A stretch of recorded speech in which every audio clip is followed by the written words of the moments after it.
mémoire, le questionnaire que vous m'avez mis sur les grilles pour son PhD, c'était quelle est votre relation à l'argent? Et je lui avais dit, tant que l'argent c'est une contrainte, c'est important. Quand l'argent n'est plus une contrainte, ça n'est plus important. On travaille pour le plaisir d'accomplir des choses à titre personnel, de développer notre personnalité dans ce qu'on fait. C'est pour ça que c'est important de choisir la branche dans laquelle on s'embarque et de faire des choses qu'on aime faire, dans la mesure du possible, bien entendu. Mais je pense que quand les gens qui sont ici aujourd'hui ont cette capacité-là, ce n'est pas nécessairement le cas de personnes qu'on peut croiser en sortant dans la rue, mais vous, dans votre cas, je pense que vous avez cette possibilité.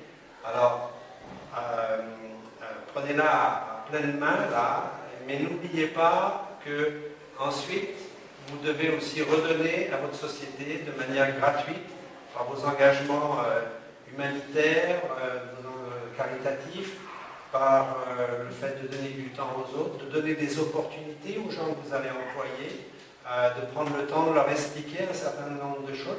Vous savez, il y a des gens, ils emploient des gens et puis ils veulent tout garder pour eux. Ils ne donnent pas d'informations aux jeunes qui arrivent parce qu'ils se sentent en danger, que leur emploi, il tient à leur connaissance. Ben, ces gens-là, ce sont des malheureux parce qu'en réalité, ça veut dire qu'ils ne sont pas compétents. Parce que s'ils étaient compétents, ils seraient sûrs d'eux.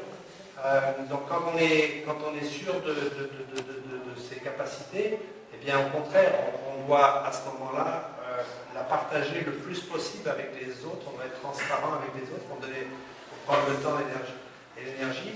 Il faut savoir aussi pardonner une erreur. Il n'y a que ceux qui ne font rien qui ne font pas de bêtises.